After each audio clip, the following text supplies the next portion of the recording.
E aí, galerinha, vocês já estão em ritmo de carnaval que eu estou sabendo.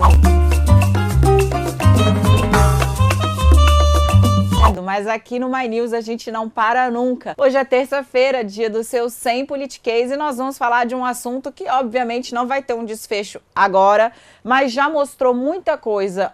Sobre como o Bolsonaro está começando a fazer política de um jeito diferente. E 2, sobre como a política externa pode ser um fator importantíssimo nesse governo. Sim, nós vamos falar sobre a operação na Venezuela, nós vamos falar sobre o destino do ditador Nicolás Maduro e a ação humanitária que o Brasil tentou empreender lá nesse final de semana. Você vai conhecer todos os bastidores. Vem comigo.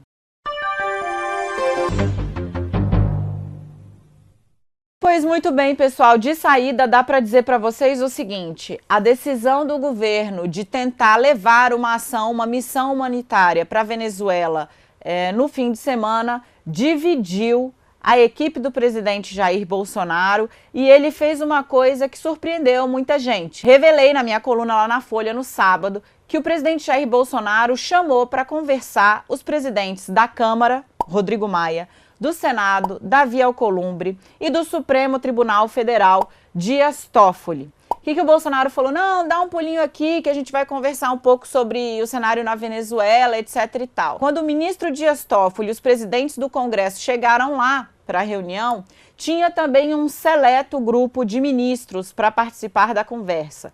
O chanceler Ernesto Araújo, o ministro da Defesa, estava lá também o Santos Cruz, que é da Secretaria de Governo, General Heleno, chefe do GSI, e a conversa rumou para onde? O Bolsonaro colocou em debate a questão da ação humanitária na Venezuela. Se o Brasil deveria de fato empreender, deveria se envolver no envio de uma missão humanitária para a Venezuela.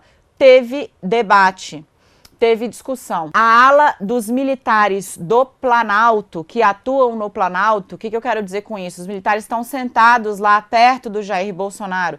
General Heleno e Santos Cruz se somou ao Rodrigo Maia contra a intervenção do Brasil no cenário da Venezuela.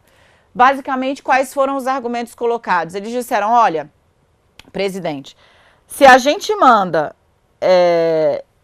tenta fazer a ação humanitária e acontece algum confronto, qual é o passo seguinte? Nós precisamos estar dispostos a saber que pode dar tudo errado e aí teria que ter um passo seguinte.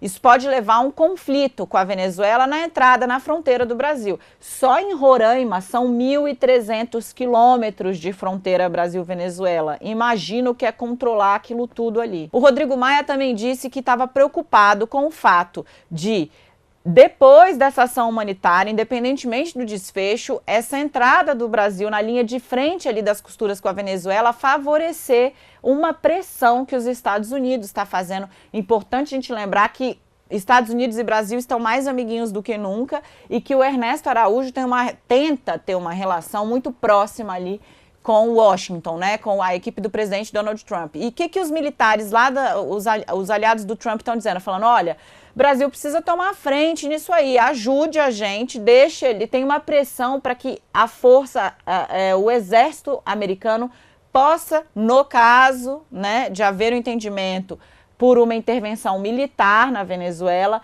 entrar na Venezuela pela fronteira do Brasil. Aí o Bolsonaro falou, não, já naquela reunião, eu jamais, segundo me contaram, ele disse, eu jamais vou autorizar tropa americana entrando na Venezuela pelo Brasil. Isso vocês têm afiançado, não vai acontecer. Ele colocou um ponto ali que aliviou muita gente, deixou muita gente aliviada, exatamente porque tem esse namoro aí, Brasil e Estados Unidos acharam que o desfecho poderia ser diferente. Do outro lado, estava lá o ministro da Defesa, o próprio Bolsonaro, que era a favor de fazer alguma coisa, o presidente do Senado, Davi Alcolumbre, e o chanceler Ernesto Araújo, falando, olha, as pessoas estão lá, está todo mundo esperando uma posição do Brasil, vamos fazer isso aí, vamos tentar levar a missão humanitária.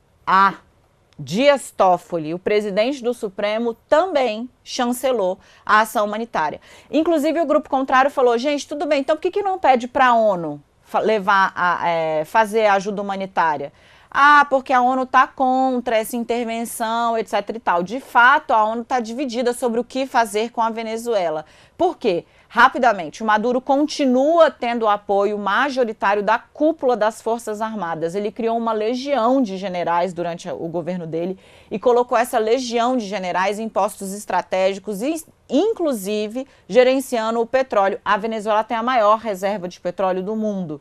E a PDVSA, que é a Petrobras deles, digamos assim, é comandada pelos militares. Então, assim, eles, por isso, porque tem muito dinheiro envolvido, os militares ainda estão dando suporte para o presidente, para o ditador Nicolás Maduro. Então, a ONU está dizendo assim, olha, para fazer uma ação humanitária, ela não pode ser patrocinada nem pelos Estados Unidos, nem por um aliado da Venezuela. Tem que ser uma coisa que não tenha ligação com nenhum dos lados. Enquanto for americano pedindo para fazer algum tipo de intervenção, levar algum, porque isso começou com os americanos mandando coisa para a Venezuela, enfim, vocês sabem, via Colômbia.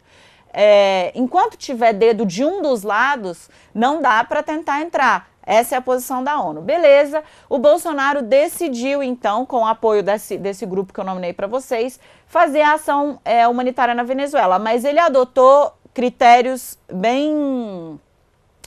Ele foi bem cauteloso. Vocês viram aí no final de semana, o Brasil carregou os caminhões com mantimentos. Os caminhões com mantimentos não saíram da fronteira brasileira, eles esperaram, não teve abertura da fronteira do lado venezuelano, ninguém forçou a entrada naquele país.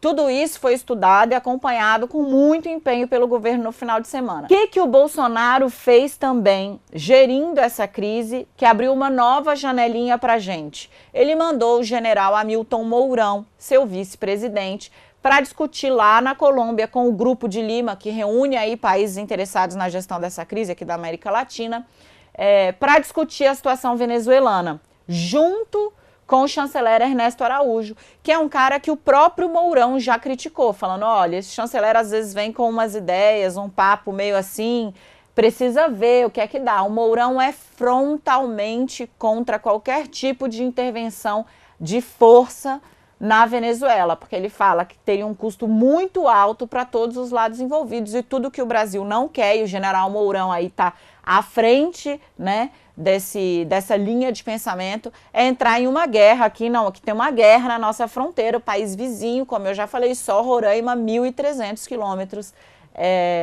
de território, digamos assim, lado a lado. Ok, general Mourão foi para lá, fez prevalecer essa visão de que a saída precisa ser pelo diálogo. Então, de imediato, não tem nova ação humanitária no radar, não tem nenhuma previsão de ação de força do Brasil, muito menos de que o Brasil sirva de porta de entrada para os americanos na Venezuela. É a primeira vez que o Bolsonaro delega uma missão de frente muito importante ao general Hamilton Mourão, num campo em que ele se sai muito bem, porque o Mourão foi adido militar na Venezuela. Então ele conhece muito aquele país. Ele passou muito tempo lá fazendo relatórios, fazendo contatos para o exército, relatando a situação na Venezuela. Então é a palavra de alguém ali que conhece mais ou menos, ou talvez seja a pessoa no governo brasileiro hoje que mais conhece a situação venezuelana. Pois muito bem, minha gente, então o que o Mourão saiu de lá sinalizando? A solução na Venezuela ainda demora bastante para chegar. Ponto 1. Ponto 2. O único caminho viável para o Brasil é o diálogo. Ponto 3.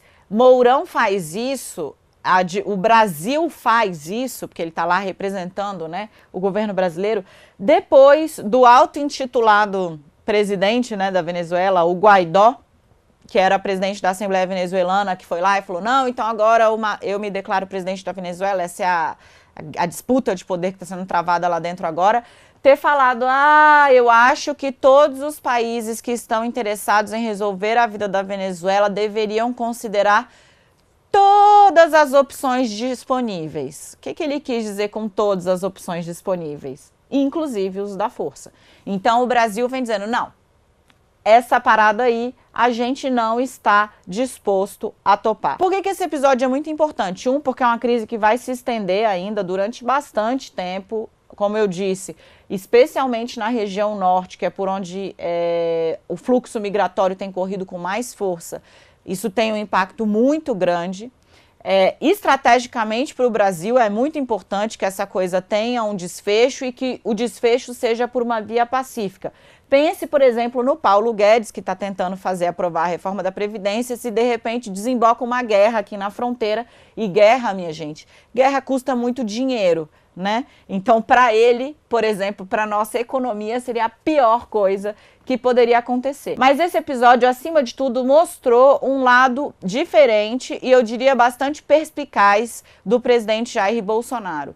Quando ele chama os presidentes do Congresso, presidente do Supremo, para participar de uma reunião para debater o que fazer, ele coloca ali na mesa e ele dá oportunidade para os diversos atores da República se manifestarem. Com isso, ele consegue o quê? De certa forma, dividir o peso da responsabilidade. O que, neste caso, especialmente, é muito desejável. Por quê? Só quem autoriza o início de ação militar no país, ela precisa da autorização do Congresso Nacional. Então, o uso da força, o uso do Exército, o uso das Forças Armadas precisaria ser autorizado pelo Congresso Nacional. Quando o Bolsonaro chama o Rodrigo Maia e o Davi Alcolumbre e fala, e aí, o que vocês acham disso que está acontecendo lá? Ele toma o pulso desses dois personagens que, porventura, se a coisa escalasse para alguma coisa muito pior, cruzemos os dedos para que não, teriam que ali chegar a um entendimento com o presidente sobre o que fazer diante disso. É a primeira vez que eu vejo um presidente dividindo esse tipo de responsabilidade tão abertamente com presidentes do Congresso e do Supremo. Também mostrou uma disposição do Bolsonaro de se aproximar em nível institucional mesmo desses outros dois poderes, né, que dividem aí com o executivo o comando, a batuta do país, e acenou o quê? Acenou para um Bolsonaro mais político do que o que a gente estava acostumado a ver, ou pelo menos a interpretar. Vamos acompanhando quais vão ser os desdobramentos, então, aí dessa crise, já sabendo que o presidente resolveu ocupar o vice, o que é bom, não é mesmo? O vice estava lá sem função, agora ele já tem uma frente bem importante para atuar e está adorando, deu várias entrevistas, etc e tal. Ocupar o vice, ampliar o diálogo com o Congresso, ampliar o diálogo com o Supremo. Jair Bolsonaro fazendo política e tudo isso ficou aí bem expresso nessa crise da Venezuela. Obrigada por terem acompanhado mais um Sem Politiquês. Antes de ir embora, eu vou fazer um pedido que faz tempo que eu não faço aqui, não é tanto tempo, mas vou fazer. Se inscreve no canal, clica no sininho, recomenda o nosso conteúdo para os seus amigos. Aliás, na semana passada teve um canal aqui no YouTube que recomendou nosso vídeo. Eu fiquei super feliz, vários de vocês vieram aqui, comentaram o vídeo, falaram, eu vim pelo canal. Puxa vida, gente, como é o nome do canal? Segura aqui.